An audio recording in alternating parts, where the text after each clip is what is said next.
Vamos falar agora sobre a forma final das equações de Maxwell.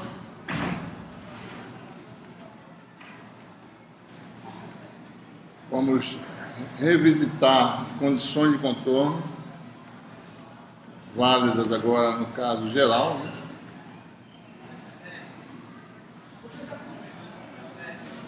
Vamos falar sobre o teorema de Poynting, que mostra a conexão entre campos e energia e fluxo de potência, que a gente vai precisar. E nesse contexto, a gente vai ver um pouco,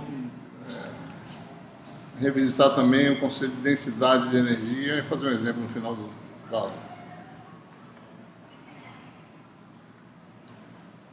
Certo? Bom, então, com a introdução das equações de lei de Faraday, né? Que na forma diferencial dá uma rotação não nula para o campo elétrico, tem a ver com a taxa de variação da densidade de fluxo magnético. As equações, forma diferencial da lei de Gauss, tanto para o vetor densidade de fluxo elétrico quanto para o vetor densidade de fluxo magnético, está preservada, não mudou. Essa aqui é o que, né? Essa equação diz que não existem monopolos magnéticos, não existe carga magnética.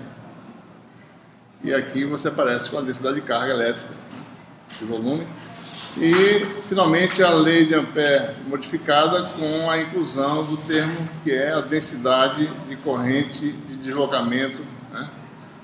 ddt. Bom, essas equações são válidas em qualquer meio, em qualquer situação, e elas precisam, né, dependendo do tipo de meio, das relações constitutivas, né? E as relações constitutivas fazem a conexão, porque observe, né? Se você olhar, por exemplo, essas duas equações, são equações diferenciais em duas variáveis, digamos que você conheça, né, o lado direito, né, tanto essa função quanto essa. Então as variáveis que você tem aqui são duas, então preciso conectá-las, né? Aqui também, né? B e H, e precisa de uma conexão entre eles. Então, essas conexões são as relações constitutivas no meio material, que da forma mais geral possível são dessa forma, né? O vetor de densidade de fluxo elétrico é dado por esse fator que é proporcional ao campo elétrico, aparece a permissividade elétrica do vácuo, mais o vetor polarização. E no caso magnético, o vetor de densidade de fluxo magnético é a permeabilidade do vácuo, vezes a soma do campo magnético, o vetor, com o vetor magnetização do material. No vácuo, só lembrando para vocês, P igual a zero, pois não há dipolo elétrico, então o vetor polarização é nulo. Também M igual a zero. Quando existe matéria, não tem momento de dipolo magnético. M é a densidade de polo magnético e P é a densidade de polo elétrico. Se não tem dipolo nem magnético nem elétrico, essas quantidades seriam nulas. E no vácuo você teria D igual a ε0E, B igual a μ0H. Quem são essas constantes? Bom, nós sabemos, né? ε0, 8,854 vezes 10 a menos 12. Unidades, né? Farad por metro. E μ0 é 4π vezes 10 a menos 7 Henry por metro. Bom, tem mais uma relação interessante, importante, que é a relação entre no meio que conduz, né? A gente pode também falar da densidade de corrente elétrica, né, conectada ao campo aplicado. Essa constante que aparece é a condutividade elétrica do meio. O inverso da condutividade é o que chama de resistividade elétrica, medida em ohmmetro menos 1. A gente vai ver que essa distinção, né, entre cargas livres, que é o que está aqui, né, e cargas ligadas, que é o que está aqui dentro, pode não ser necessário. Ou seja, vai ver que a gente pode aglutinar todo mundo numa função permissividade depois, ou numa função condutividade. Então, não precisa fazer essa diferença, eventualmente. Certo? Mas vamos deixar assim, porque a gente está acostumado com essas quantidades, vamos por enquanto deixar assim. Mas, à medida que a gente adquira familiaridade com esses conceitos de cargas livres e ligadas, a gente começa a ver que essas coisas, no regime dinâmico, né? Polarização, que é carga ligada, e densidade corrente, que é carga livre, a gente pode juntar numa contribuição só, né? Que se conecta com o campo elétrico também. Muito bem, então, quais são as grandezas de campo? Vocês precisam saber a terminologia dessas grandezas, né? E as unidades. Em alguns casos eu pergunto isso na prova, né? Quais são os nomes corretos, unidades SI. Né? Então, vamos recapitular, porque muitas vezes se fala densidade de campo, né? Ou seja, fluxo elétrico, chamando densidade de fluxo elétrico, são coisas diferentes. Então vamos ver os nomes direitinho aqui. Grandeza campo elétrico, né? Vetor campo elétrico, são todos vetoriais. Unidade SI, volt por metro. Ou Newton por Coulomb, que aí o Newton bota a unidade mecânica no meio. Aqui tem só a unidade elétrica e a unidade de comprimento que é utilizada. D é o vetor densidade de fluxo elétrico, também conhecido como vetor deslocamento elétrico. Medida de unidade de Coulomb por metro quadrado do sistema SI. Tá? B é o vetor densidade de fluxo magnético, ou também chamado de vetor indução magnética. Unidade Tesla ou Weber por metro quadrado. Tesla. Campo H, campo magnético, e não B. B não é campo magnético, né? H é que é o campo magnético. Unidades, ampere por metro. Vetor polarização, mesma unidade do vetor de deslocamento elétrico, por metro quadrado. Tá? Por quê? Porque polarização, em algumas situações, quando termina numa superfície isolante, ela cria uma densidade de carga de superfície igual a mais ou menos a componente normal da polarização. Então, por isso que tem essa unidade aqui, como metro quadrado, que é a mesma unidade de densidade de carga superficial.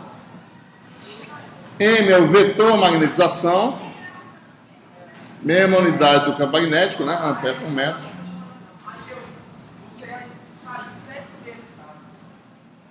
Rho é a densidade de cargas livres. Essa palavra aqui é super importante.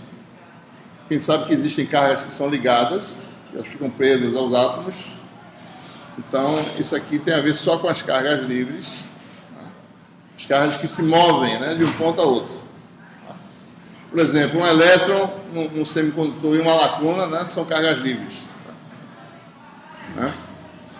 Então, o seu carro realmente pode ir de um ponto a outro. Né? Um elétron que está preso a um átomo que oscila é uma carga, mas está ligada. Então, não é a carga livre. Então, não participa dessa definição de densidade de carga. Tá?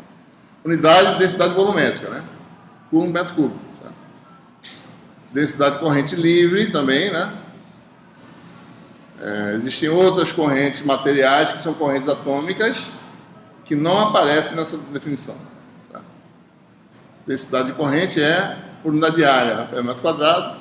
Permissividade elétrica do vácuo, a gente já acabou de falar, né? O valor dela, e a permeabilidade magnética do vácuo. Certo? Então, essa é a tabela que a gente tem que sempre ler e saber direitinho a terminologia, a unidade assim, né? E muita gente faz o seguinte erro quando mexe com as equações de Maxwell, né? Pega isso aqui, certo? E escreve isso aqui, ó, divergente de D igual a ρ S, onde S é Coulomb por metro quadrado, ou seja, densidade de carga de superfície, né? Que é uma coisa que a gente define também. Certo? Isso aqui é errado, certo? Dimensionamento está errado. Né? Tem que ser por unidade de volume. Então, se você tem um problema, você tem uma superfície de carga, certo? A carga só está na superfície, não, na superfície. E aqui, por exemplo, é vácuo, aqui é vácuo, né? Aqui é ρS, certo? Então, a equação diferencial que descreve esse problema é divergente. Se você quer saber qual a conexão entre divergente de D e a carga do sistema, é divergente de D igual a Zero. Certo? Porque aqui é zero, aqui é zero. E aqui é a carga de superfície que você leva em consideração nas condições de contorno.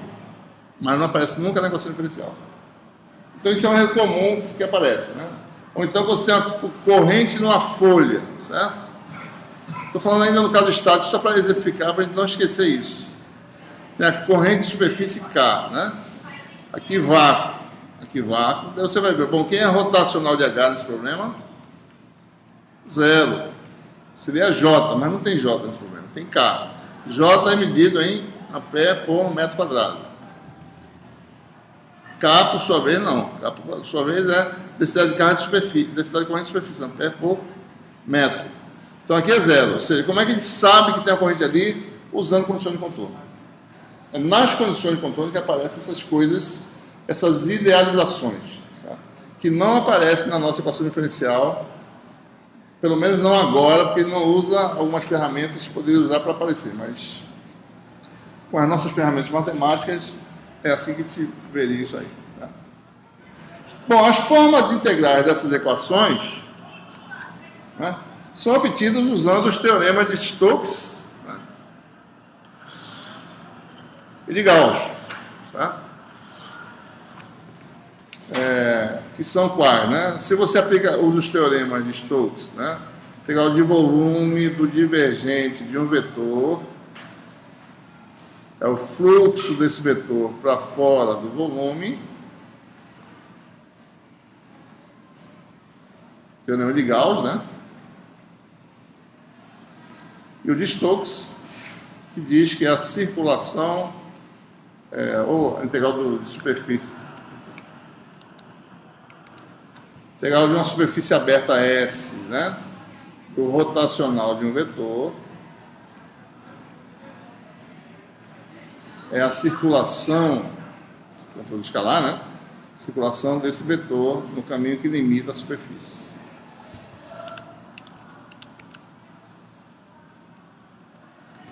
Né?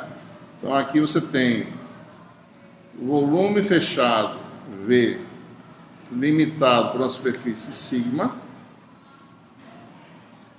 elemento de área para fora, ds, né? E aqui você tem uma superfície, aqui é fechada, aqui é aberta, ou seja, não, é uma superfície aberta, elemento de área ds, e o caminho sempre fazendo aquela convenção, né? Polegar é o sentido do elemento de área, né? Então você vê o percurso é feito com a área esquerda, que seria a área S. Então esses são os teoremas utilizados para ele sair da forma diferencial,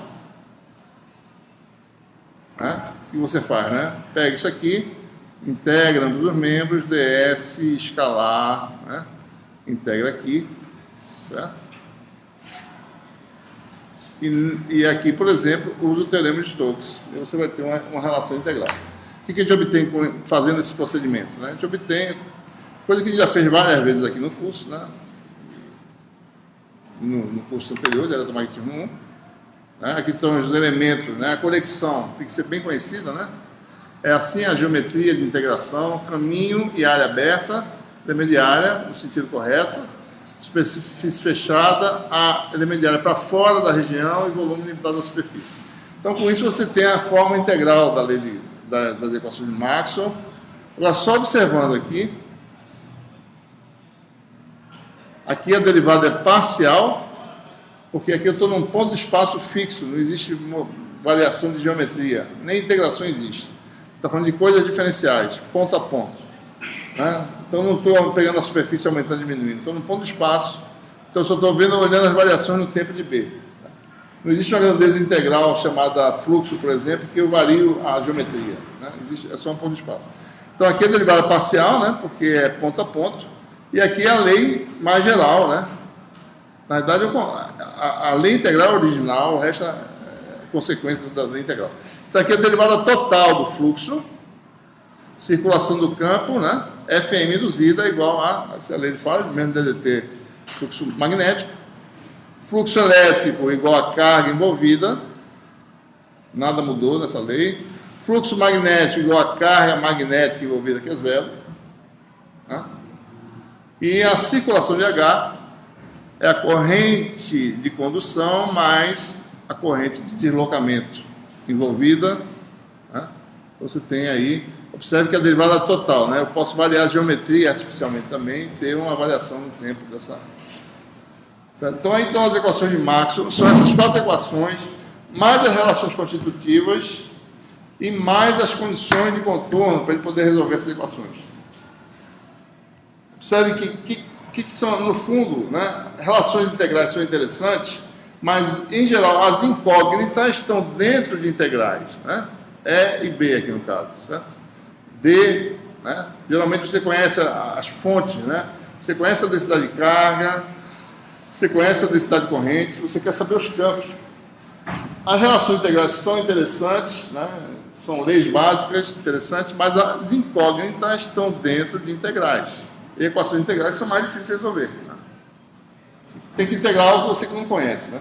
Então, o que a gente faz? Em geral, a gente usa equações diferenciais, porque equações diferenciais você pode resolver ponto a ponto. Né? E aí, mas para resolver as equações diferenciais nessas grandezas, eu preciso saber como os campos se comportam em materiais diferentes. Precisa de quê? De condições de contorno. Certo? A gente precisa saber, você tem duas regiões, 1 e 2. Né?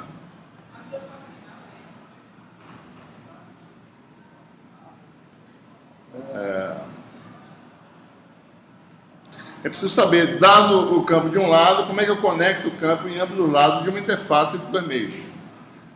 Então, essas condições que a gente deriva são super gerais, né? Não depende se o meio é linear ou não linear, ou isotrópico ou não isotrópico, as condições são gerais. Né? Essas condições vão estabelecer conexões de componentes normais de campo, componentes tangenciais de campo e assim por diante. Tá? Então, o que a gente vai fazer? A gente vai fazer uma forma integral um pouco diferente da forma tradicional das equações de Maxwell.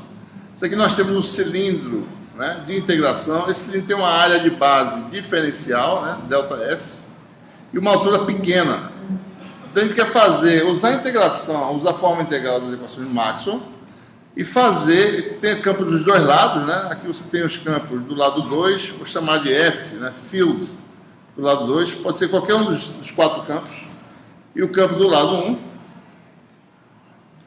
A gente quer, esses campos têm solução geral, por exemplo, na equação diferencial, é isso que você tem. Né? E você quer saber, bom, como essas soluções gerais se conectam na interface entre os dois meios.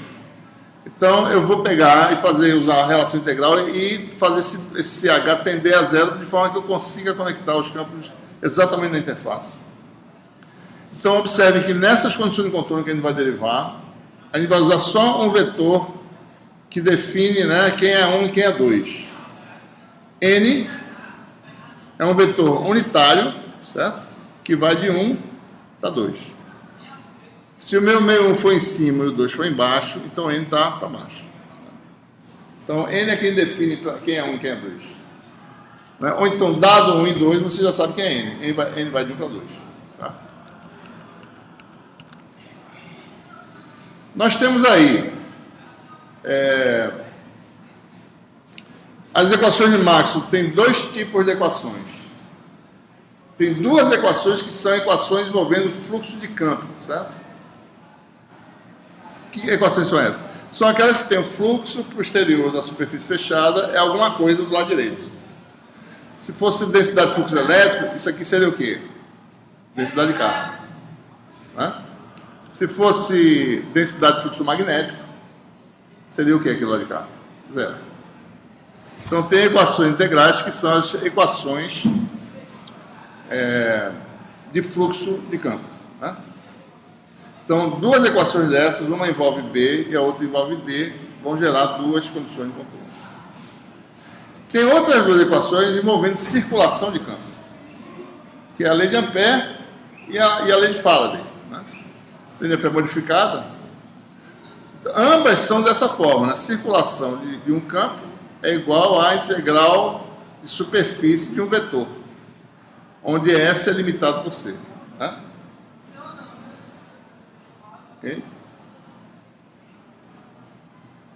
A gente não vai usar essa lei, vai usar uma forma um pouco diferente dessa relação aqui. Vamos olhar exatamente.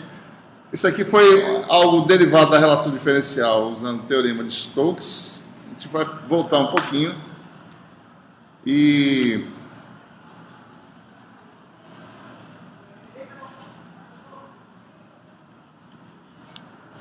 deixa eu só.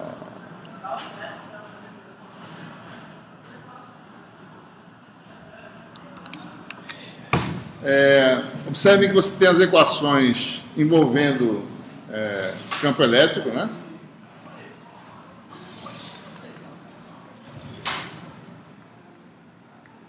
Ou campo magnético, né? Torcional de H, densidade corrente mais dt. São equações semelhantes, né?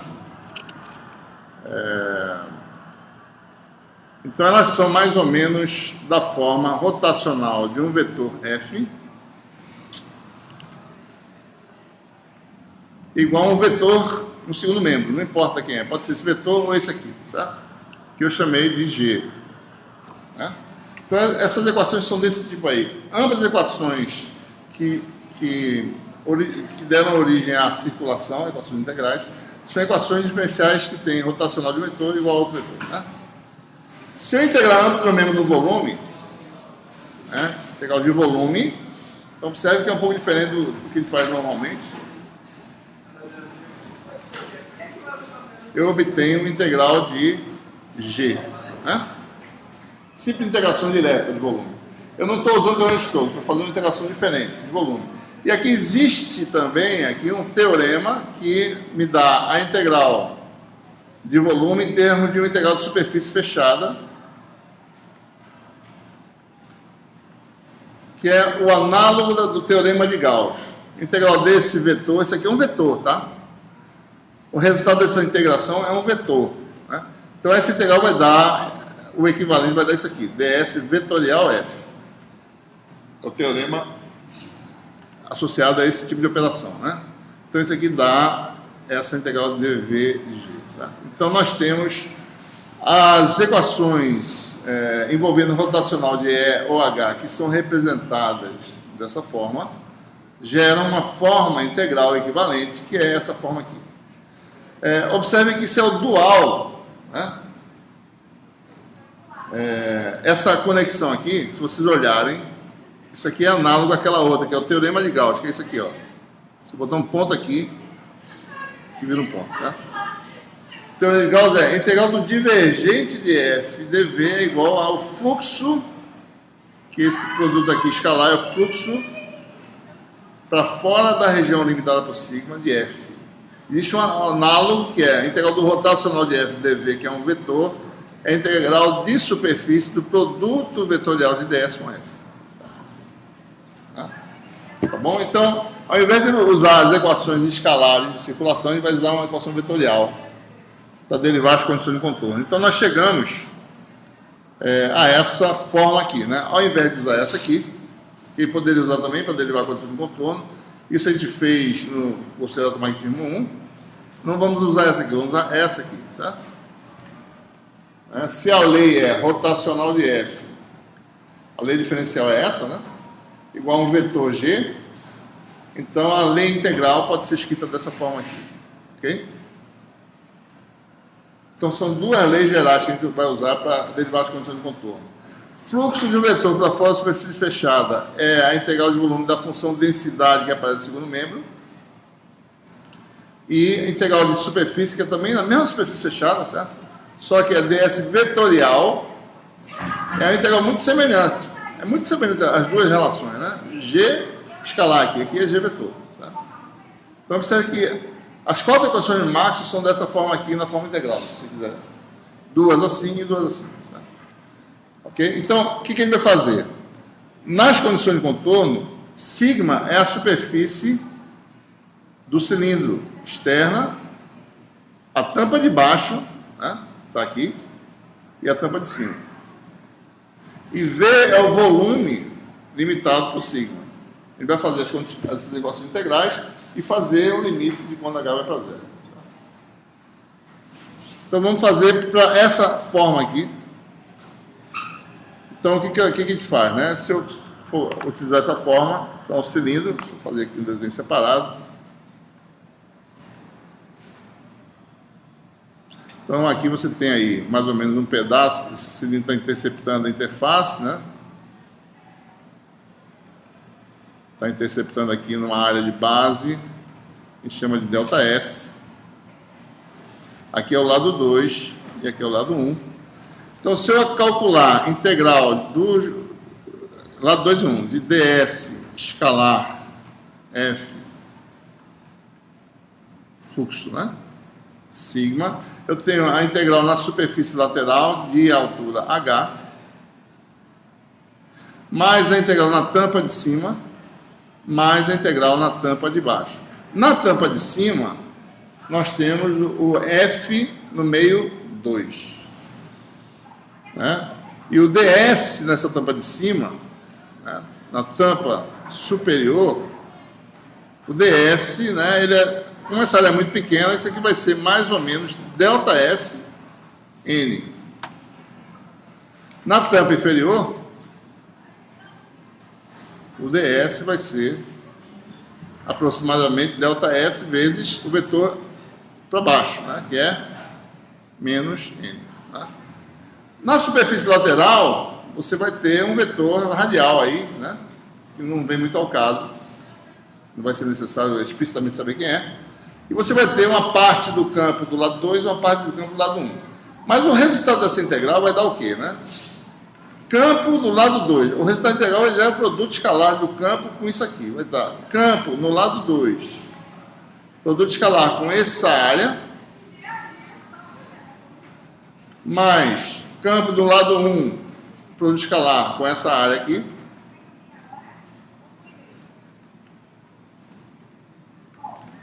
Mais uma contribuição na superfície lateral, que é proporcional à área dessa superfície. E essa área, por sua vez, é proporcional a H, mais uma constante que eu vou chamar de alfa, que varia com H. Esse é o fluxo, certo? Né? E isso vai dar a integral de volume da função que aparece no segundo membro, que é, no caso, a função G minúsculo, né? Que não está aqui, tá certo? Aqui seria um G minúsculo, né? Então aparece a integral de volume de G minúsculo. Quando o volume tende a zero, isso aqui vai dar mais ou menos G, né, ΔS vezes H, né? É o volume aí envolvido pelo volume diferencial. Então, ou seja, então é isso que a gente quer saber. Tem o limite de quando H tende a zero do fluxo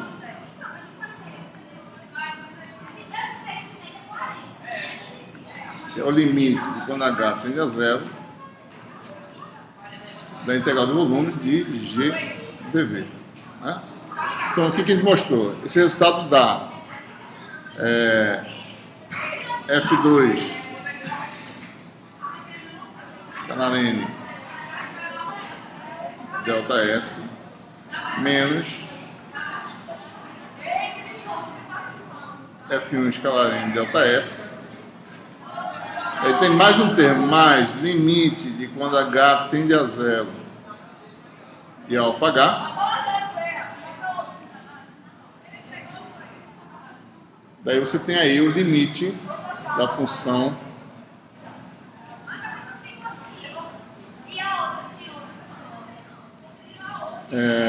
o ΔS sai do limite, né? Então ficaria aqui ΔS limite de quando H tende a zero do produto GH, né? Ok? Muito bem. Bom, observe, né? Isso aqui, essa constante, ela tem a ver com o campo F1 e F2. Campos, tá? Então, os campos existem em todo espaço. Então, quando esse campo aqui, ele não se concentra na superfície. Então, eu não tenho campo de superfície, eu tenho campo distribuído. Quando H tende a zero, então esse termo aqui vai para zero. Tá? Então, no primeiro membro, eu vou ter ΔS N, né? Produto escalar com a diferença F2 menos F1. Tem que parar. Interromper.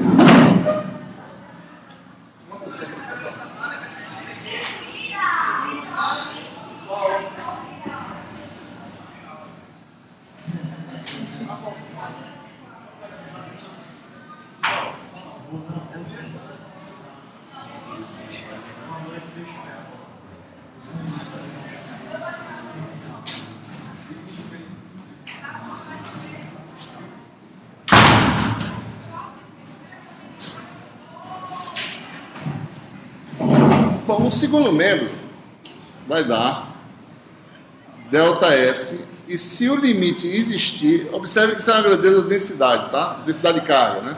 Por um metro cúbico, certo?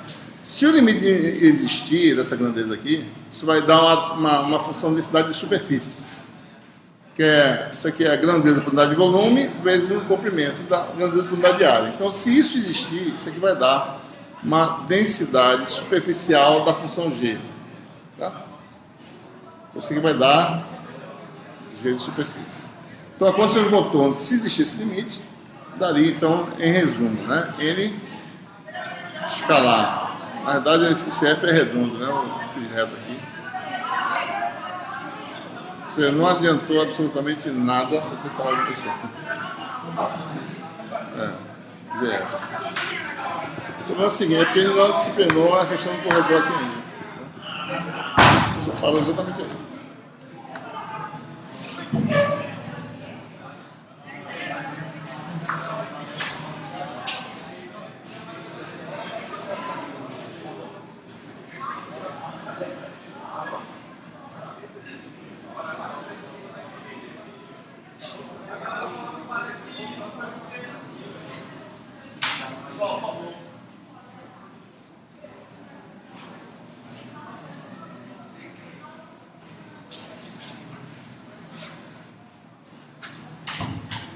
Certo, pessoal? A condição de contorno derivada das equações de fluxo, né, de forma direta, é essa condição aqui.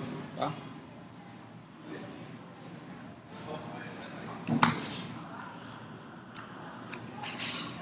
Bom, então observe, né? Se você usar aquela condição de contorno, deixa eu botar aqui, né? N escalar, né? F2 menos F1 é a grandeza, a densidade que aparece na equação de superfície, né? Certo? Bom, se a equação de fluxo é a equação do fluxo magnético, né? Então seria N escalar B2 menos B1 igual a densidade de carga magnética de superfície. Não tem carga magnética, então vai dar zero. Tá? Se for a densidade de fluxo elétrico, então aparece aqui a densidade superficial de carga, que nós sabemos que pode existir, né? Se você tiver uma interface entre um condutor e um isolante, se você carregar um condutor perfeito, né? Carregar esse condutor, a carga vai para a superfície, né? Mesmo um condutor imperfeito, você joga um excesso de carga no condutor, ela vai para a superfície. Então, você vai ter carga de superfície. Então, essa densidade superficial de carga pode existir, ela vai existir, né? Toda vez que você tem essas interfaces aí, tá certo? Condutor isolante, ou mesmo condutor. Por exemplo, você tem um fluxo de corrente num contato entre dois condutores, certo? Mesmo no regime estacionário, aparece a densidade superficial de carga. Esses são os famosos efeitos capacitivos, né, de contatos, né? Então, você quer minimizar esses efeitos para o seu circuito ter mais velocidade, né, para não diminuir a velocidade do circuito. Então, essas densidades de carga de superfície existem, né? É importante observar que no regime estático, né, a gente viu nos exemplos de eletromagnetismo, você pode especificar a densidade de carga de superfície independentemente e obter o campo a partir daí, né?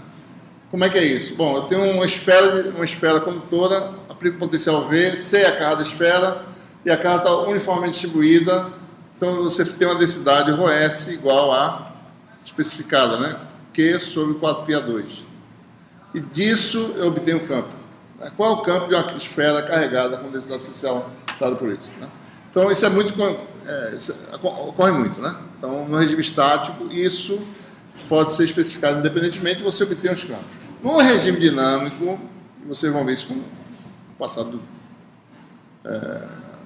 do uso dessas equações, os campos são independentes do conhecimento dessa densidade superficial de carga e, no fundo, ela que é determinada a partir dos campos. Então, no caso dinâmico, você resolve os campos e não precisa no fundo, não é necessário essa condição de contorno aqui. Porque no fundo você não conhece o ROS, no caso dinâmico. Você calcula todos os campos, no final vai ver, bom, quem é a descontinuidade na componente normal, né? Porque você quer a componente normal de D, certo? Quem é a descontinuidade? Se ela existir, ela é a densidade de carga de superfície na superfície condutora, né, que existir no seu problema. Tá? Então a gente vai ver, toda vez que for resolver um problema envolvendo campos dinâmicos, a gente nem vai olhar para essa condição de contorno. Ela é importante conhecê-la, mas no caso dinâmico ela não é necessária. Mas ela é usada para quê, né? Bom, uma vez determinados D1 e D2, eu descubro quem é o S dessa condição aqui. Certo? Muito bem. Bom, então voltando aqui no nosso caso,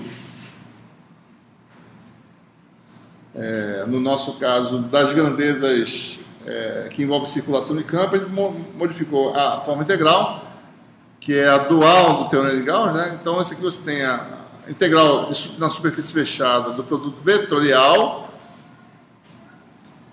é igual à integral da função g que aparece no segundo membro da equação de Maxwell. Isso aí, na equação de Maxwell, vocês observem, né? No caso, só, por exemplo, né? O rotacional de E é menos dBdt. O rotacional de H é J mais dDdt.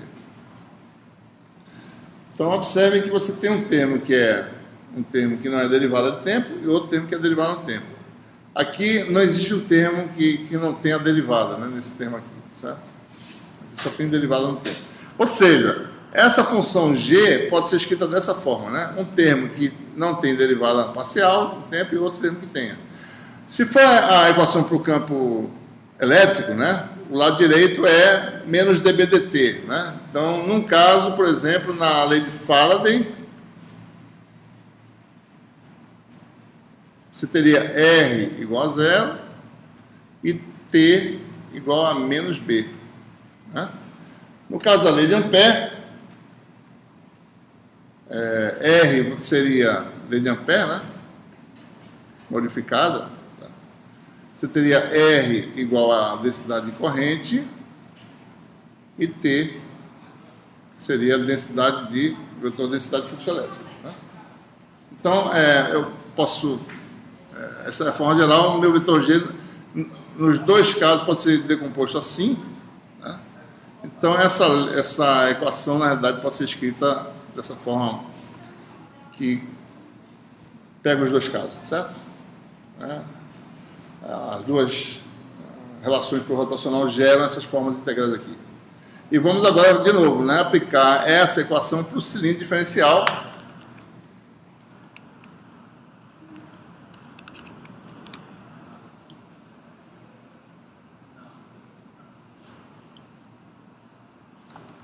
Você tem o seu cilindro diferencial, novamente, né?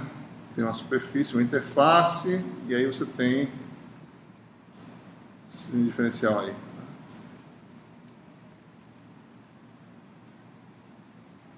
Altura H, certo? Talvez meio 2, meio 1, N vai vir para 2. A área delta S.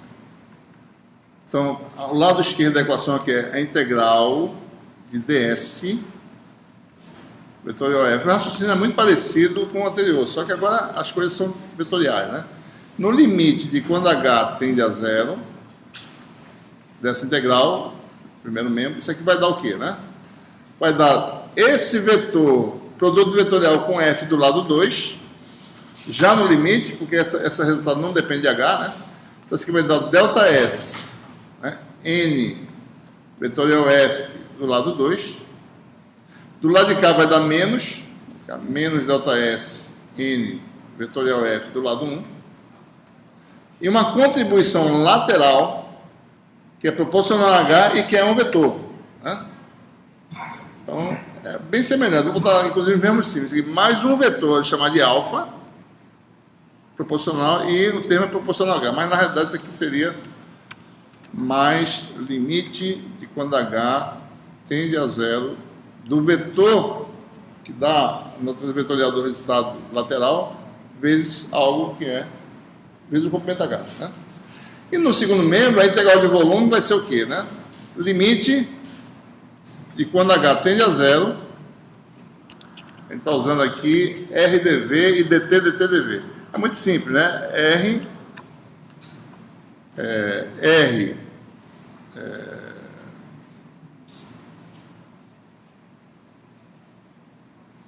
Vamos deixar assim, porque tem R do lado 2 e R do lado 1, mas vamos deixar R em geral, tá certo? Porque isso vai virar uma coisa na interface.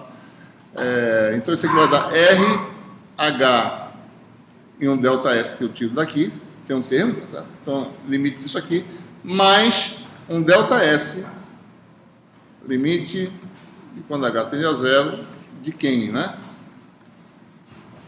H vezes dt, né? Não é isso? dt. Lembrando, a gente precisa saber, para prosseguir aqui, precisa saber o significado dessas coisas. Isso aqui, quando existir, vai ser densidade corrente.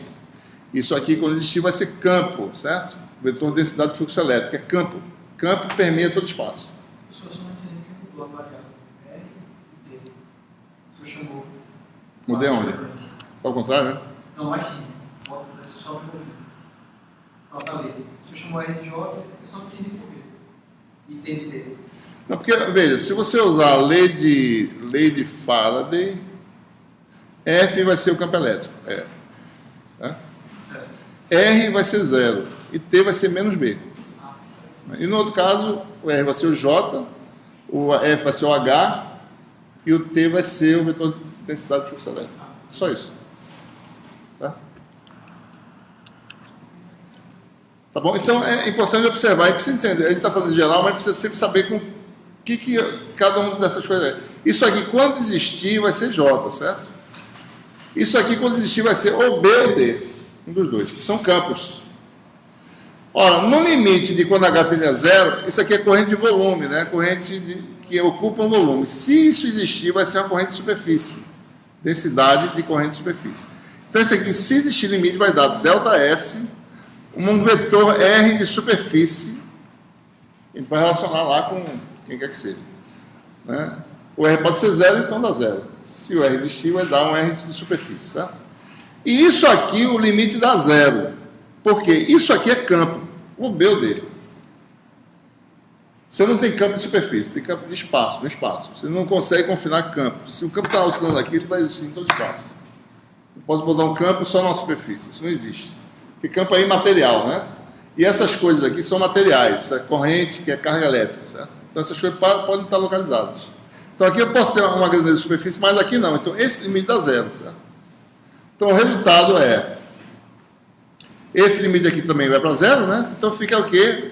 ΔS cancela com ΔS e nós ficamos com a lei que é N vetorial a diferença dá esse vetor aqui, certo? Que dá essa leizinha aqui, né? Que é a condição de contorno envolvendo as grandezas rotacional, no caso, os campos de rotacional, certo? Bom, se a gente está falando do campo elétrico, né? No campo elétrico, no caso da lei de Faraday, o R é zero, né? Não tem R na lei de Faraday, tem um dB/dt, certo? Então, automaticamente é essa a lei que a gente obtém. N vetorial é do lado 2 menos zero do lado 1, calculado na interface dá zero, certo? Eu já interpreto cada uma dessas coisas, né? E a segunda lei é a lei envolvendo o campo magnético. N vetorial H2 menos H1 igual a um vetor K, que é a densidade de corrente de superfície, né? Então, observe aquilo que eu falei antes, né? Na equação diferencial,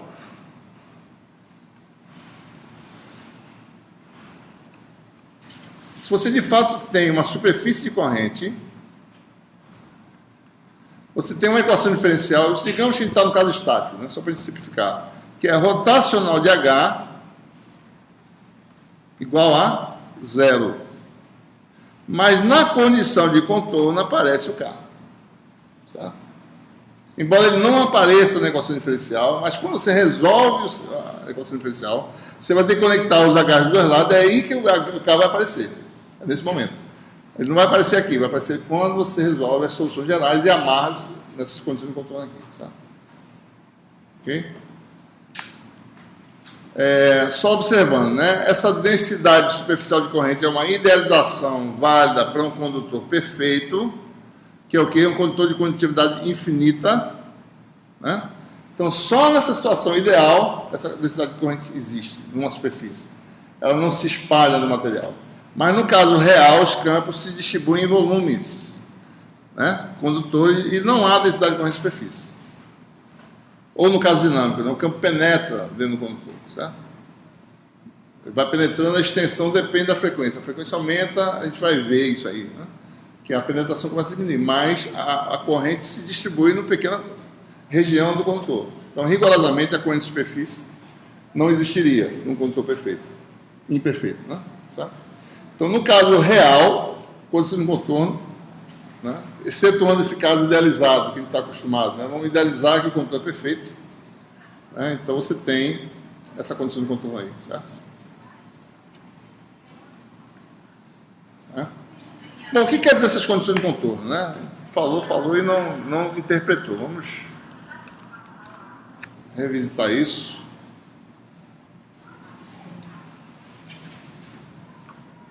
Por exemplo, voltando lá, né? N escalar, vamos falar para o B, né? B2 menos B1, né? Quer dizer que o B normal do lado 2, na interface,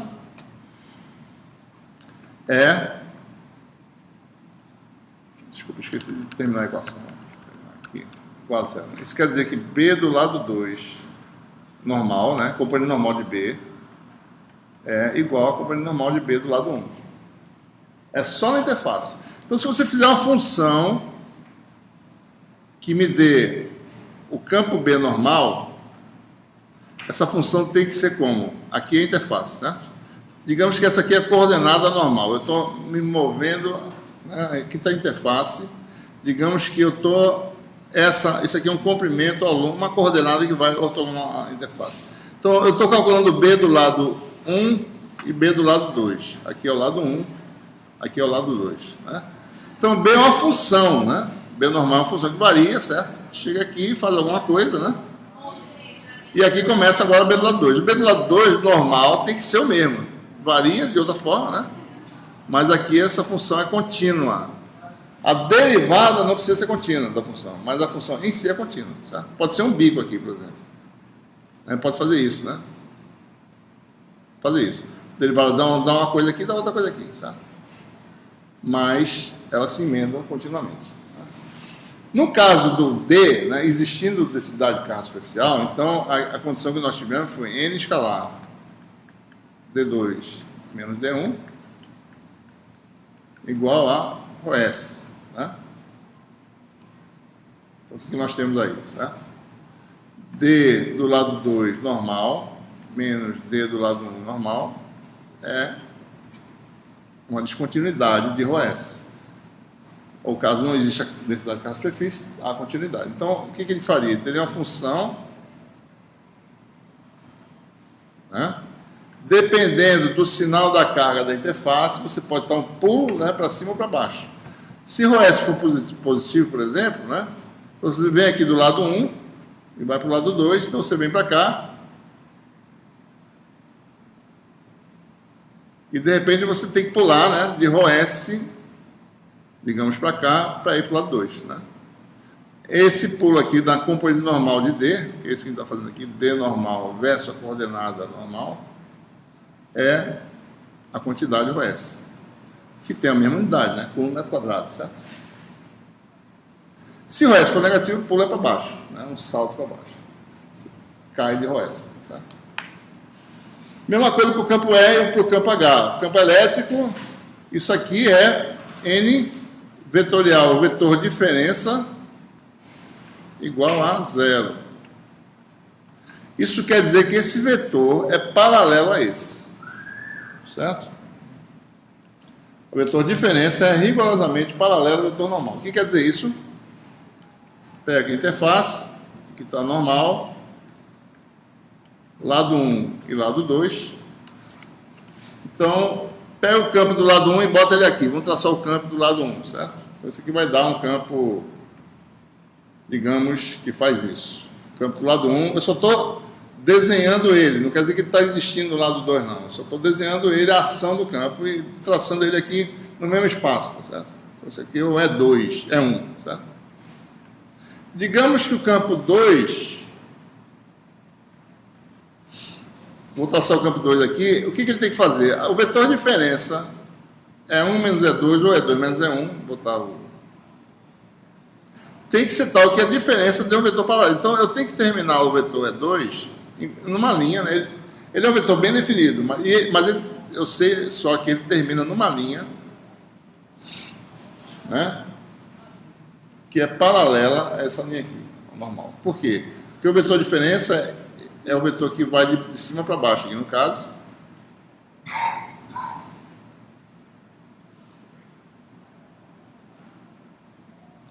Esse é o vetor E2 menos E1. Esse aqui é o E2 que eu esqueci de dizer. Esses vetores são colineares, né? São produto vetorial a zero. O que quer dizer isso? Esses vetores têm a mesma componente tangencial à interface. Essa condição de contorno quer dizer é tangencial, é contínua.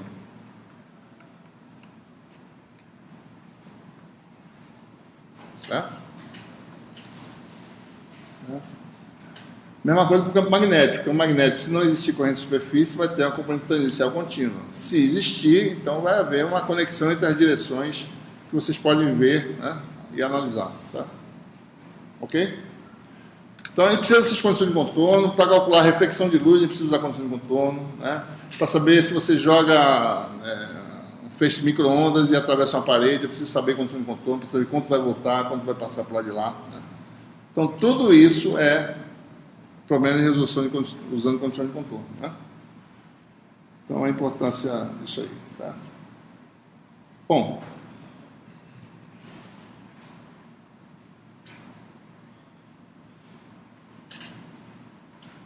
a gente tem agora, vamos falar sobre teorema de Poynting, né? A gente vai começar a definir o que vem a ser potência eletromagnética, né? Fazer conexão com energia, com dissipação, energia armazenada. Então, isso vai surgir naturalmente. A gente vai definir uma grandeza, né? E essa grandeza vai mostrar as expressões da energia que vão aparecer, que a gente já conhece. Então, essa grandeza é esse vetor.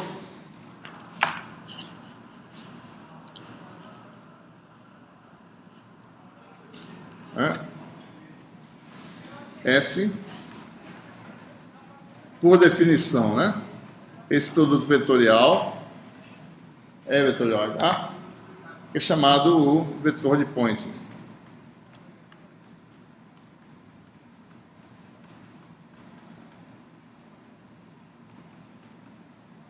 Qual é a dimensão desse vetor, né? Só a gente olhar aqui, né? Dimensão de S é a dimensão de E vezes a dimensão de H. É medida em quê? Qual é a unidade de E no sistema assim? Campo elétrico? Unidade do campo elétrico no sistema quente. Volts por metro. E H? Ampere por metro. Volt vezes ampere dá o quê? Watts por metro quadrado, né? Então, esse vetor tem dimensão de densidade de potência, né?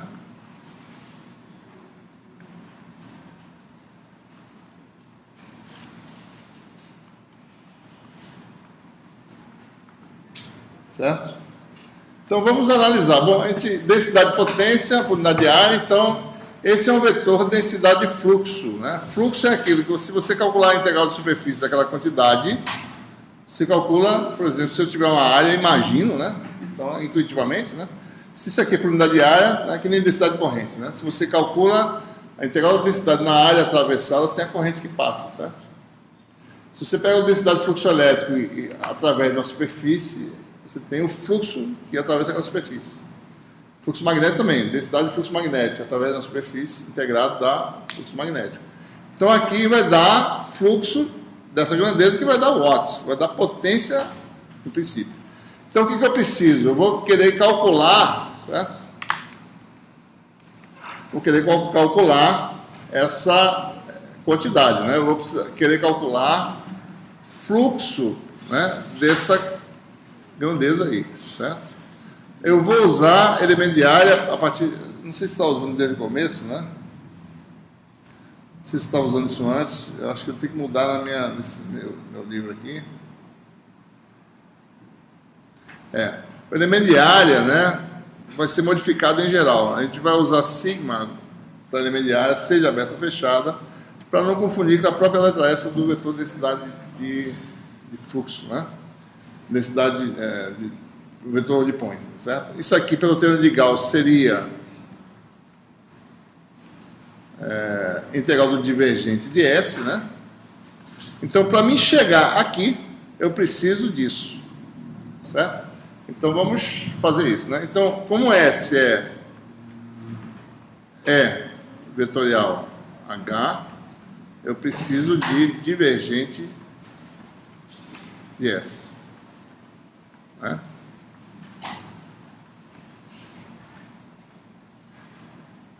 Isso aqui existe uma identidade vetorial que permite expandir esse divergente. Vamos usar essa identidade, né?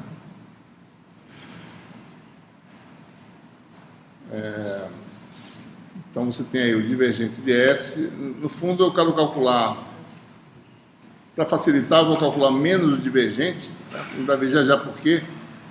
Porque esse menos aqui, né? Porque o menos aqui é o seguinte: se isso aqui é o fluxo para o exterior da região, menos a integral de menos S vai dar o fluxo para dentro da região. Só isso, né? Isso vai permitir interpretar isso corretamente. Então, esse aqui vai dar menos... depois eu boto o sinal. Assim.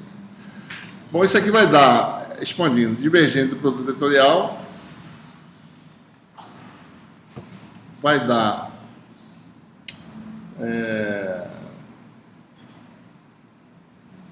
é um tipo de produto misto, né? Parece, né? H, produto escalar com rotacional de E, menos E, né?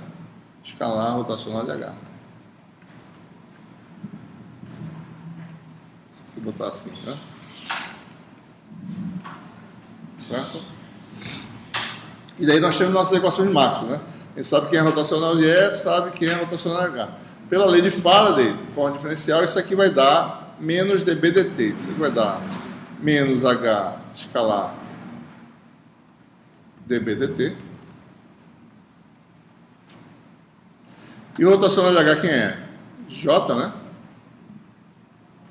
Mais dd dt.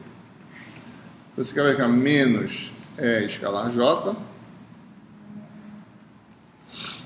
menos E escalar dd dt. E aí você fica com essa... deixa eu ver se ela está aqui. Está aqui, né? Um pouco depois. Então você fica aí com... Isso aqui é o S, né? Vetor S. Então você tem menos divergente de S. Vamos passar para lá o menos, certo? Todo mundo é negativo aqui, né? Então fica menos divergente de S igual a esse produto escalar, E com J. Isso aí a gente já viu quando tratou de condução elétrica, parece algo assim, tem um significado. Mas dois termos que eu vou juntar eles aqui, E dd dt mais H dB dt, né?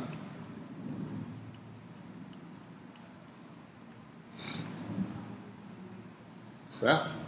E o que a gente vai fazer agora? A gente vai integrar ambos os mesmos no volume fechado qualquer para tentar interpretar isso aí. E daí a gente, quando fizer a integral de volume, vai cair no teorema de Gauss, né? Quando fizer isso aqui, vai dar isso aqui. Então, quando a gente fizer essa integração, vai obter essa expressão aqui, né? Isso aqui é o fluxo para o interior de um volume fechado, limitado por uma superfície sigma. Deixa eu fazer aqui pequenininho, certo? Superfície elemento de área está para fora, né? Desenhar aqui é um pouco difícil, né? Deixa eu fazer assim. Deixa eu fazer aqui melhor. Então aqui você tem, ó, superfície fechada, o elemento de área para fora, né? D sigma. Volume é V, superfície fechada é sigma. Então, como eu estou calculando integral de S, produz escalar com menos D sigma está para cá, né? Então, é o fluxo para dentro desse vetor, né? Então, tem contribuições aqui positivas, né? Tem o primeiro termo, se existe densidade corrente na região, né? Vai aparecer uma contribuição. E você tem essa contribuição aqui. Bom, então o que é isso? Interpreta como isso. E por quê? Né? Porque isso aqui depois vai levar às expressões de energia que nós já conhecemos. Então isso é interpretado como isso aqui é o arco por metro quadrado, isso aqui é metro quadrado, então isso aqui vai ser uma potência eletromagnética. E isso representa o fluxo de potência eletromagnética para o interior da região limitada por sigma. Né? Isso deve corresponder ao quê? Então o campo está indo, né? Está passando o espaço, e se essa integral existir e for não nula, uma parte dela é utilizada nesse processo aqui. Isso aqui é interação de campo com cargas livres em movimento, certo? Então o campo bota a carga para se mexer, então tem potência sendo transferida para o sistema de cargas, né? E isso, eventualmente, as cargas, se for num condutor, por exemplo, as cargas colidem e começam a aquecer o material, ou seja, vira calor, certo? Então, o campo eletromagnético põe cargas de movimentos que colidem, a energia transferida é perdida, não é devolvida para o campo. Então, em geral, isso aí é o intercâmbio de potência entre o campo eletromagnético e o sistema de cargas livres em V, né? É o primeiro termo, algo que a gente já interpretou anteriormente. Observe o sinal das coisas, né? Se isso for positivo, quer dizer que o fluxo para dentro de potência foi positivo, ou seja, o campo cedeu energia para o sistema de cargas. Certo? Há situações ao contrário, em que isso dá negativo, certo? As cargas cedem energia para o campo, e o campo sai mais fortalecido, amplificado. Amplificadores podem ser feitos, você consegue artificialmente, basta você pegar J e botar no sentido oposto de R, certo? Se você conseguir fazer isso numa região, e o resultado líquido seja um produto de escala negativo, o resultado dá negativo. Então, se você botar 180 graus fora de fase, você consegue pegar energia do sistema de carga livres e dar para o campo. O campo sai mais amplificado, certo? Então, isso é possível, né? No laser, né? Laser de elétrons livres, existem exemplos que isso é possível, certo? Muito bem. Mas, tradicionalmente, em meios dissipativos, quem fornece energia é o campo, o sistema de carga, né? O que é esse segundo termo aí, né? Isso aqui é em watts, tá certo? Então, isso é energia, né? Alguma energia que a gente vai chamar a energia eletromagnética, né? Taxa de variação e a taxa de intercâmbio da energia armazenada. Esse aqui não tem, né? Com quem, né? Ah, não, tá certo. Da energia armazenada, né? E a taxa de intercâmbio com a interação com dipósitos elétricos e magnéticos. O campo eletromagnético põe os dipósitos para oscilarem, certo? Então há interação. Então essa interação, como todo material dissipa, né, essa interação não é totalmente devolvida, em geral, meios com perdas, né? Mesmo não sendo condutores, um meio dielétrico, digamos assim, se você oscila um campo eletromagnético nesse material, esse material põe os dipósitos para se oscilarem, mas aí há eventos, né, que eles transferem parte da energia para outras formas de energia, acústica, por exemplo, né, ou perdem em forma de calor, então toda a energia não é devolvida, não tem dissipação. Tá? Mas isso aqui seria o termo de energia armazenada. Se o meio não tiver dissipação, isso aqui fica oscilando, né? Campo da energia para os dipolos, energia devolvida, e assim por diante. Não vai ter perda de energia no processo. Perdas vão ocorrer como a gente vai tratar nesse curso, certo? Então, a taxa de variação de energia seria isso aí, né? Vamos olhar com mais calma. Se você quiser, você pode escrever dessa forma aqui, né? Deixa eu escrever aqui. Então, a gente está falando o seguinte: a taxa de variação da energia armazenada, né? W maiúsculo é M dt, é a integral de volume dessa soma, né? E dB dt mais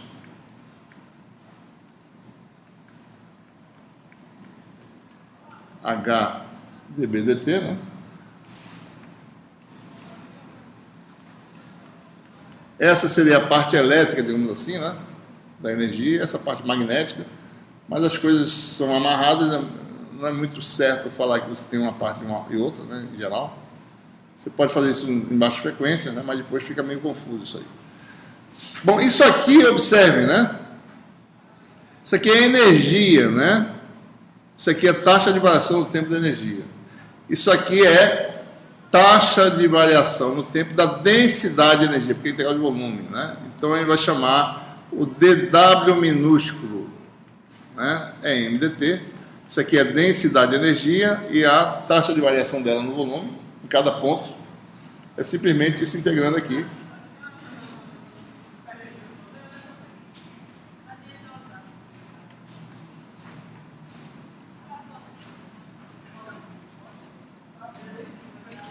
Né? E aí você tem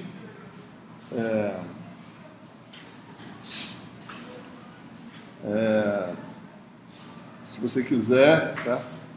Calcular a energia, a densidade de energia num tempo t, você pode integrar isso aqui, tá? Integral disso, né? A energia, a densidade de energia eletromagnética no tempo t vai ser integral disso de 0 a t, certo? No tempo zero, a energia, você quer saber quanto valeu a energia entre 0 e t, basta integrar, né? Então muda aqui, vai ficar dt, bota uma outra letra para não confundir com esse limite, é dd dt mais h escalar dB dt, certo? Vou interpretar isso mais ainda, né? Então observe, né? A densidade de energia que é esse W minúsculo, né? Pode ser escrito assim, né? W é mais Wm, densidade de energia elétrica e densidade de energia magnética, onde W é quem? É essa integral aqui. Observe, né? Com essa introdução aqui, a energia fica, né? W maiúsculo é a integral da densidade de energia, né? Que é calculada assim, por integração. Esse conceito de densidade de energia foi introduzido já antes, né? No curso anterior, certo? Eletromagnetismo 1. Né? E se você quiser calcular, né? W é quem é, né? Densidade de energia elétrica seria integral de 0 a t de dt' é escalar dd dt, dt', aliás, no caso, né? E o Wm também seria, a densidade de energia magnética seria dt' h escalar dB dt', tá? Ora, a gente pode fazer mudança de variável, né? Eu posso dizer que num tempo dt, a variação de d é o quê? Isso vezes isso aqui, né? Variação de d é, vou botar outra letra aqui, delta d, igual a dt' dd dt. Então, eu posso fazer a mudança de variáveis, ao invés de integrar no tempo, integro no espaço de estado que a gente falou anteriormente. Tá? Então, isso aqui vai dar o quê? Digamos que no tempo t o valor final de d é atingido, então isso aqui no fundo é a integral de 0 ao valor final de d, de E escalar, vou botar aqui de novo, diferencial de d. Né? Onde o diferencial de d é isso vezes isso. E aqui também, né?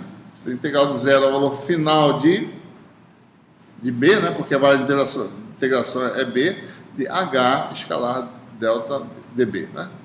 Então, isso aqui é a integral do espaço de estado, tá? Aquela integral que a gente falou na primeira aula, ou na segunda aula, tá? Então, a gente pode fazer assim também, né? Conceitualmente. Tá? Sistema conservativo Então, lembre-se, essa integração é feita num espaço em que os eixos são as componentes do vetor de integração, no caso, né? Por exemplo, se eu estou falando do vetor D, aqui eu tenho dx, dy, dz, e eu estou fazendo uma integração numa trajetória que vai do valor inicial até o valor final. E aqui você tem um vetor, né, final df, tá certo?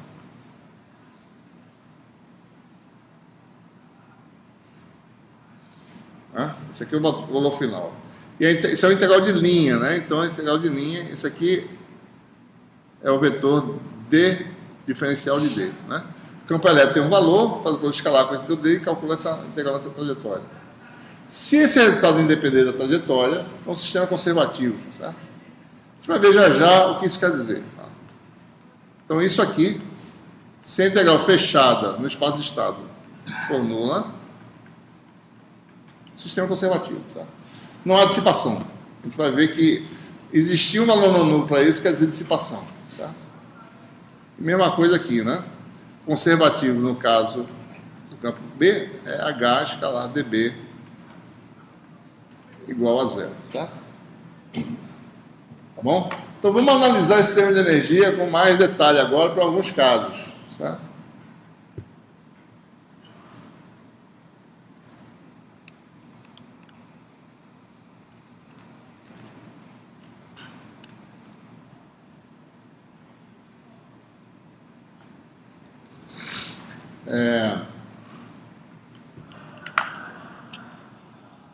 Você tem aqui o resultado, né? Só para completar, né? Então, se a gente olhar a formulação, como é que ficou o teorema de Poynting? O teorema de Poynting, na realidade, é esse balanço que a gente acabou de fazer, certo? Daí tem duas formas, diferencial e integral. Então, na diferencial, você tem o quê? Divergente do vetor, né? É um termo que é produto escalar de E com J, mais a taxa de variação da densidade de energia eletromagnética. Essa é a forma diferencial. Forma integral, o fluxo do vetor de Poynting para dentro de uma região fechada é a energia, é a potência, né, utilizada para pôr carga de movimento, interação, né, mais a taxa de variação da energia total armazenada eletromagnética. Então, essa é a forma bem assim, compacta do teorema de Poynting, né, tanto diferencial quanto integral. Né. Vamos interpretar mais a energia e ver que ela tem relação com as coisas que a gente fez anteriormente. Tá? Okay? Por exemplo, se o meio for linear e isotrópico, ou anisotrópico, então vamos ver o que acontece aí. Certo? O que quer dizer isso? Né? Vamos olhar no caso do meio isotrópico. Meio linear e isotrópico. Vamos olhar só para o caso do D, por exemplo. Certo? Quer dizer que eu posso escrever sempre uma relação constitutiva geral, né, que é D igual a epsilon 0E mais P, num meio linear, né, e isotrópico, isso pode ser escrito assim, né, epsilon vezes zero. Né. P é linear com E, aparece a função susceptibilidade aqui, você combina e gera a função permissividade elétrica do material. Então, todo meio linear e isotrópico, você tem um fator de escala entre D e E. Os vetores são colineares, mesmo direção e sentido, só difere do fator de escala, que é a permissividade do material.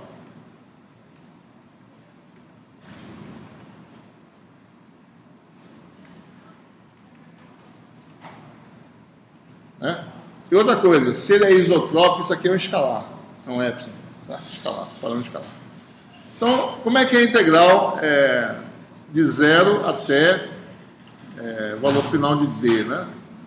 De E escalar delta D. Vai dar o quê? Ora, D é epsilon, diferencial. Isso aqui é um D, na realidade, né? Deixa delta também. Diferencial de D, ou seja, uma variação de D, diferencial, me produz uma variação proporcional de E. Isso aqui é epsilon, delta E.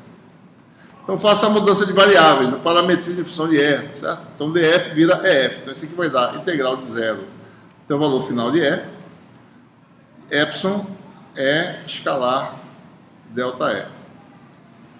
Né? Esse é o integral simples de calcular, certo? Integral de... Você pode quebrar em componentes. É x, delta é x, mais é y, delta é y, mais é z, delta é z.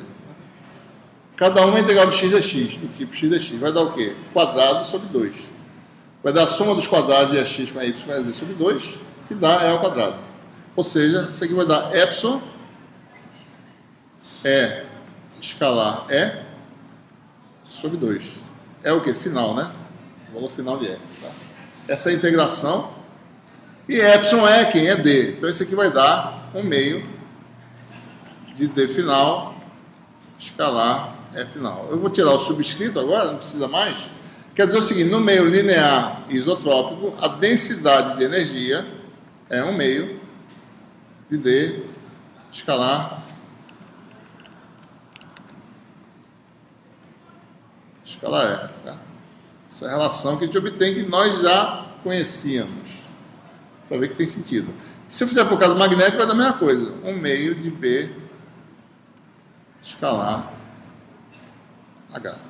Tá? Que é a relação que a gente obteve já nesse curso do Mag 2. Né? Energia, densidade de energia é produto de BH sobre 2. Tá? Se o meio for anisotrópico, bom, e linear, né?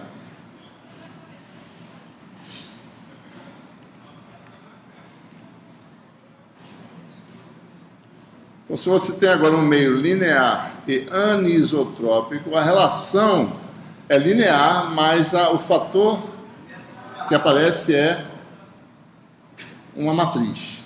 Então, você tem, se você escreve o vetor D e representa, né, ele como uma matriz coluna, né, então a relação vai ser assim, né?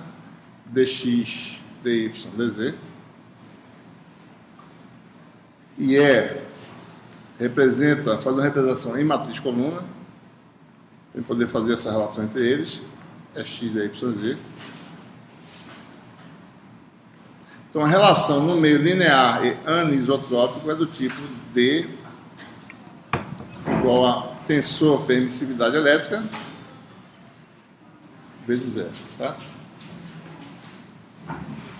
Então, essa é a relação que você tem que escrever no meio anisotrópico, né?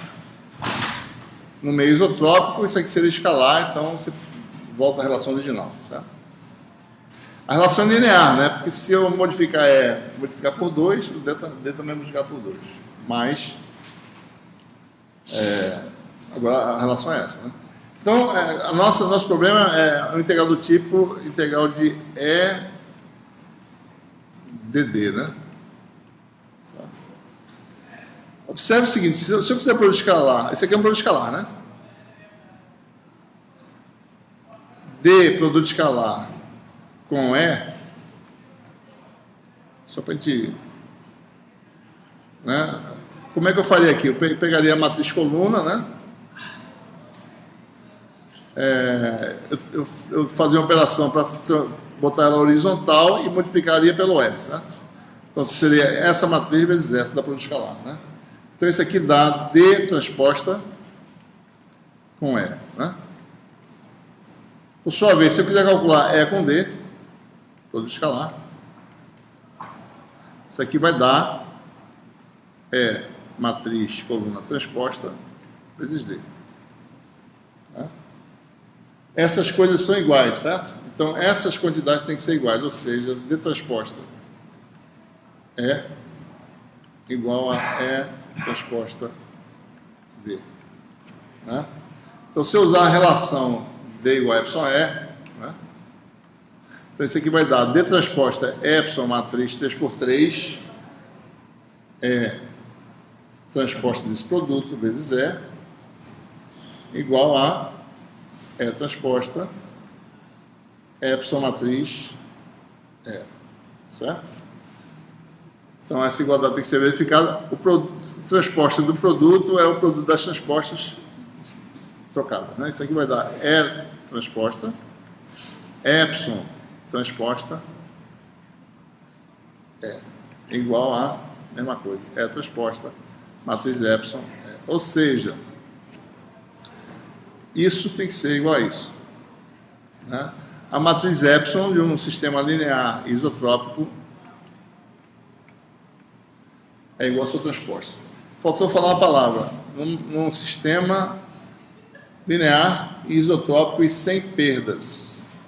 Se o meio tiver perdas, eu nunca posso escrever nenhuma relação do tipo D igual a epsilon E, certo? Se eu tiver perdas, isso aqui não é verdade, nem no caso normal, certo? Eu nunca vou... A gente vai ver por quê também nos cursos, mas eu nunca vou poder escrever D igual a epsilon E se o meio tiver perdas. A gente vai ver o que é perdas. Perdas dielétricas, certo? Porque isso aqui vai ser uma função do tempo, isso aqui não vai ser exatamente a mesma função do tempo. Nunca tem um fator de escala entre os dois. Tá? Então, no meio linear, anisotrópico, sem perdas, a matriz epsilon, eu só posso falar em epsilon na realidade se o meio não tiver perda, né? No regime variando do tempo, então a matriz epsilon transposta é igual a epsilon. Por que tudo isso? Porque isso permite eu escrever o seguinte: E escalar delta D é igual a E matriz transposta delta D matriz, certo? Isso aqui é E transposta. Isso aqui é epsilon E, tá certo? Isso aqui vai dar epsilon delta E, né?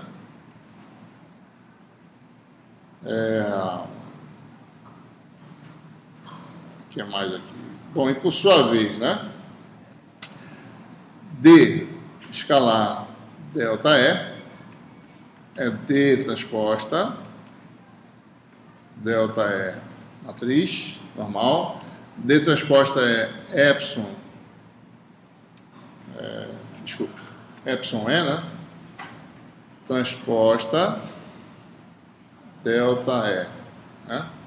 E aqui de novo, fazendo a mesma coisa que eu fiz agora, vai dar E matriz transposta epsilon transposta delta E, certo? Como epsilon é igual a epsilon transposta, quer dizer o quê? Essas coisas são iguais, certo? Então, essa propriedade é importante por causa disso. Só para mostrar que esses produtos escalares podem ser trocados um pelo outro, né? Trocado os símbolos, sem alteração do resultado. Então, se isso aqui é igual, se eu fizer a diferencial do produto D com E, produto escalar, isso aqui é derivado de um vezes o outro, mais o outro, né? Vezes a derivada do primeiro, isso aqui vai dar D escalar delta E, mais E escalar delta D. Né? Como essas coisas são iguais, isso aqui dá duas vezes o segundo. 2E escalar delta D. Ou seja, a nossa energia lá, que estava lá em cima, tá certo? Que não está aqui, né? Está aqui fora. Não está aqui, né?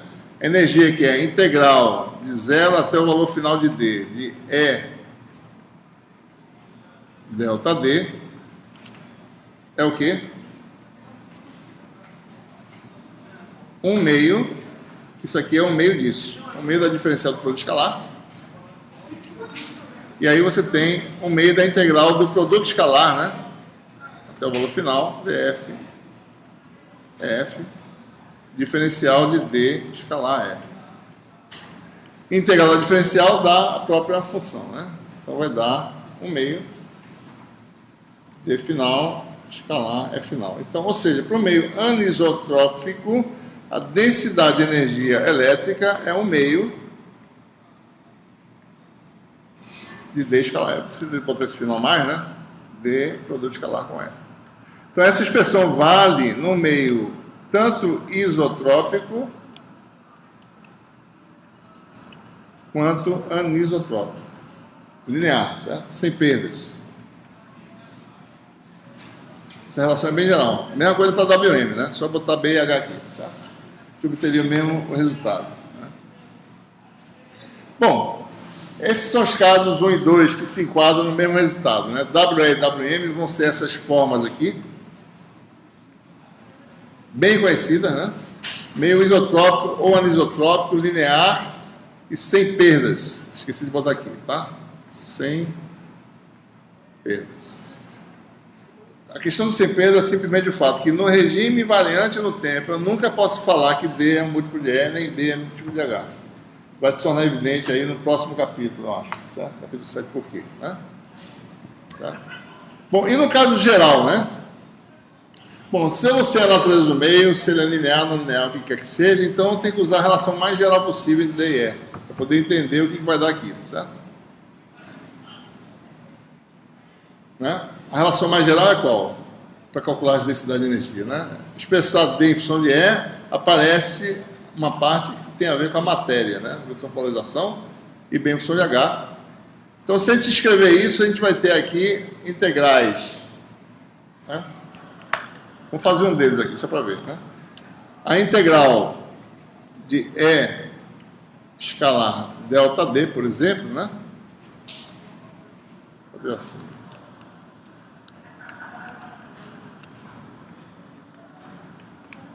Do valor inicial até o valor final, vou botar F aqui, tá? Então, quem é D, né? É ε0E mais P. Então, vai ser integral de 0 ao valor final, que depende de quem é a variável de integração, é escalar diferencial de ε0E mais P. Isso aqui vai dar o quê? Bom, vai ter uma integral aqui, né? De 0 ao valor final da grandeza sendo integrada, que é ε0 é escalar DE, né? Mais integral de 0 ao valor final de mais um ε0, né? É escalar diferencial de P. Certo? Essa integral aqui é fácil calcular, né? Vai dar integral de x é x, x2 sobre 2. Só que é pelo escalar. Vai dar ε0, 1 meio de E escalar E, módulo de E ao quadrado, né? E fica uma integral agora envolvendo a interação, né, do campo com os dipolos elétricos no material. Algo semelhante é obtido no caso magnético. Então, se a gente fizer as contas, no caso magnético, vai dar essa expressão geral aqui, ó. Vai ter um termo que tem a ver só com a permissividade elétrica do vácuo, valor final da grandeza de campo elétrico, valor final do H, e aparece o termo de interação do campo, né, com a magnetização no meio e do campo elétrico com a polarização no meio. Tá? Isso aí a gente pode ir até aqui só no caso geral, né? Então aí depende de como, né, a curva de magnetização, por exemplo, ela é no material, né? Certo? Ou como é que o material se polariza na presença do campo elétrico. Certo? Vou fazer aqui um exemplo para mostrar as implicações dessas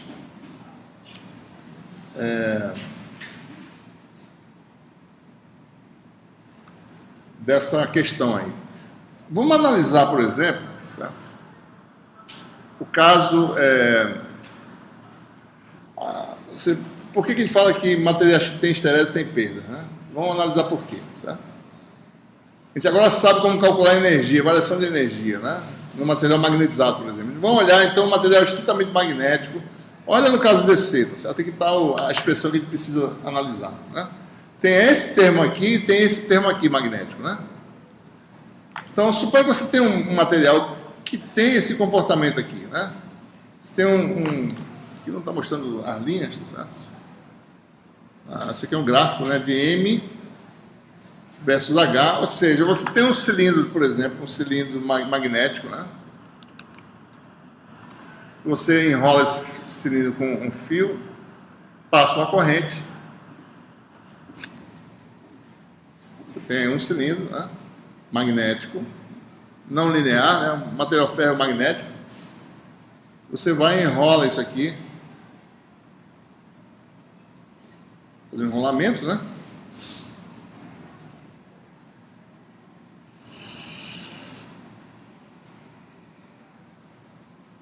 Isso é por aqui, né?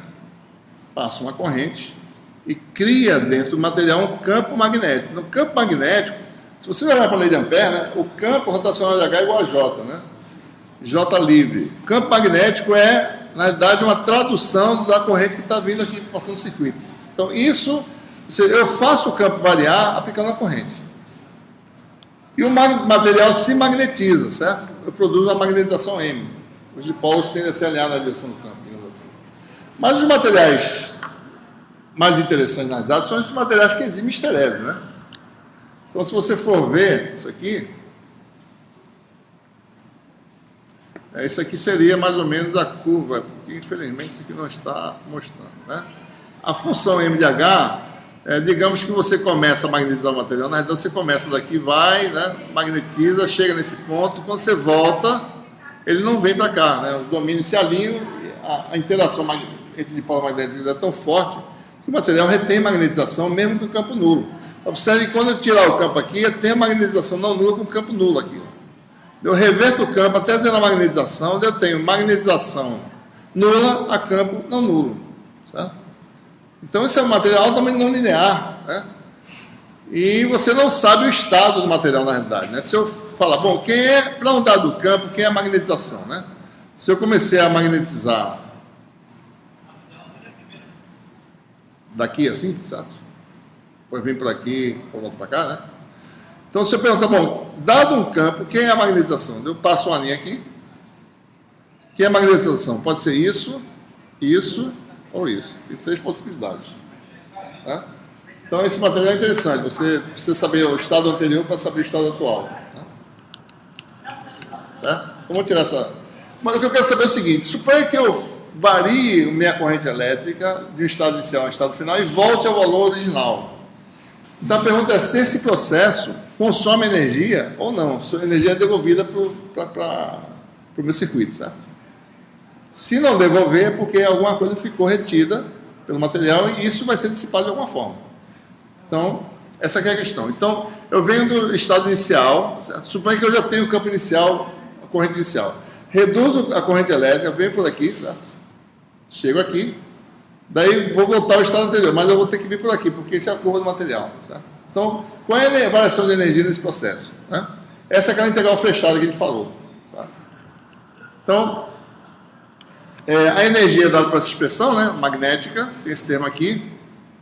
Observe que se eu for no valor inicial até um valor final, esse termo, no valor inicial, vai ser HI, no valor final vai ser HF. Só que os dois são iguais, tá? O H é o mesmo, né? O H inicial e final é o H2 que está aqui. Aqui é o H1, certo? Aqui. Então, a variação de energia, se eu fizer isso e voltar para cá, desse termo dá zero. Tá? Esse termo é como se eu estivesse no vácuo, né? Como se eu não tivesse material, a variação de energia seria o valor inicial desse termo, o valor final e subtrai os dois. Dá zero. Então, esse termo aqui não vai contribuir. Então, a variação de energia... né, vai ser, no fundo, essa integral aqui, vai ser esse termo aqui, ó. A integral fechada, né, dessa quantidade aqui. Digamos que HM são colineares, certo? Quer dizer, quando um está no sentido oposto, você vai ter o sinal na curva de Sterésimo. Né? Então, observe, né? Então, a variação de energia em I do valor inicial para o final vai ser o valor final menos o valor inicial. Vou chamar isso de delta W.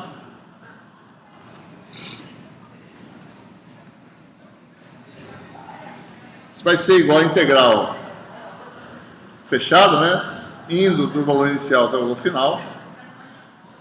Tem um M0 aqui, né? H dm, né? Observe, né? DHM, né? Regra da cadeia, né? É HDM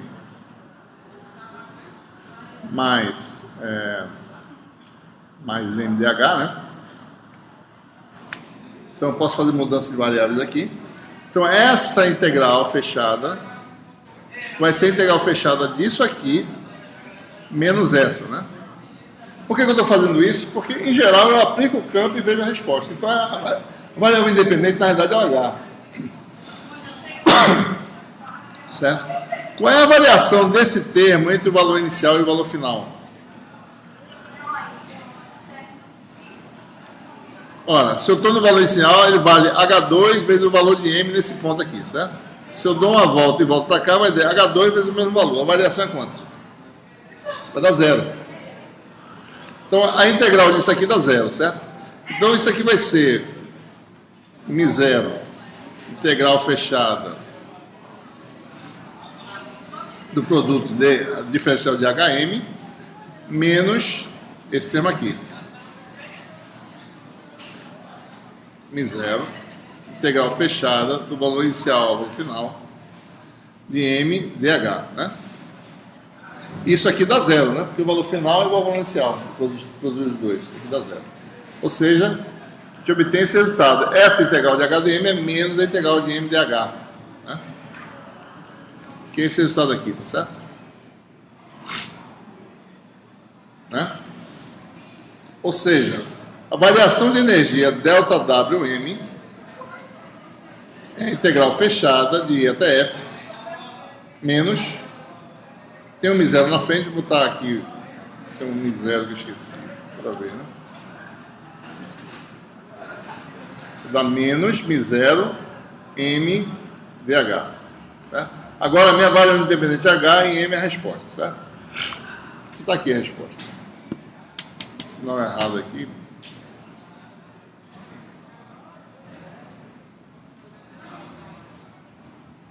Isso aqui tá, não, isso aqui está errado. Isso aqui é MDH, né? Ele dá menos MDH, né? Que a gente acabou de mostrar. Certo? Isso aqui foi um erro de copiar e colar, deu isso aí. Menos MDH, certo? Vamos calcular essa integral agora, né? Então, observe, né? Essa parte de cima é uma função mu de h, certo? Então, quando eu integro de h2 até h1, eu tenho a integral de mu dh, né? De h2 até h1, certo? Então, pelo lado de cima, a função é mu de h. Então, é a integral dessa função, né, com h diminuindo de h2 para h1, certo? Depois tenho mais essa integral na ml, né? U é de upper, superior, né? Do lado de cima, L de lower, inferior. Então, a integral de ml de h de h1, ou seja, h subindo de h1 para h2. Então, vai ser a integral disso mais a integral disso, né? Então, é isso aqui, a integral na função mu, mais a integral da função ml, né? Aqui H2 é maior que H1, eu posso trocar a posição, daí fica as duas iguais, tá certo? Só que aqui muda o sinal, né? Vai ficar menos mu de H1 até H2, né? Observe aqui. Botei o menos na frente, mais ml de H1 até H2. Então as duas são juntadas numa integral só. Então o que acontece aqui? Quem é mu menos ml é esse comprimento aqui. Isso aqui é dH. Então, o que é essa integral? Essa energia é o quê? Né? É menos essa área aqui, certo? A integral de MDH, nesse ciclo fechado, dá menos a área do ciclo de esterese. E se você botar com o sinal que já tinha antes, que eu não coloquei aqui, a variação de energia vai dar a área, né, a menos da constante, do ciclo de esterese. Tá? Ou seja, esse ΔWm sendo positivo, quer dizer que a energia foi cedida para o material. Então, para realizar o ciclo, o campo tem que dar energia. Sabe? Senão, esse ciclo não é feito espontaneamente.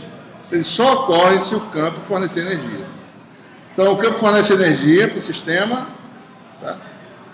E essa energia vai ser o quê? Dissipada no material, em princípio, né? Não vai voltar, certo? Porque se você for de novo continuar, tem que ser mais energia. Então essa energia tem que ir embora, não pode voltar. Ela não está voltando, senão ela é devolvida em cada ciclo, certo? Ela nunca é devolvida, ela sempre é cedida. Então o sistema está aumentando a energia, vai explodir ou ele vai dissipar de alguma forma, que é o que acontece. Então todo material que tem esterese dissipa energia toda vez que você circula a corrente, né? Então, o que o pessoal faz é diminuir essa área, certo? Para ter menos perda magnética. Então, eles tentam fabricar o material de forma que o ciclo de esterese seja algo assim, né? Com a área bem fininha, certo? Certo? Bem assim, ó. Bem pequena, que é poucas perdas. Tá bom? Então, a gente vai parar.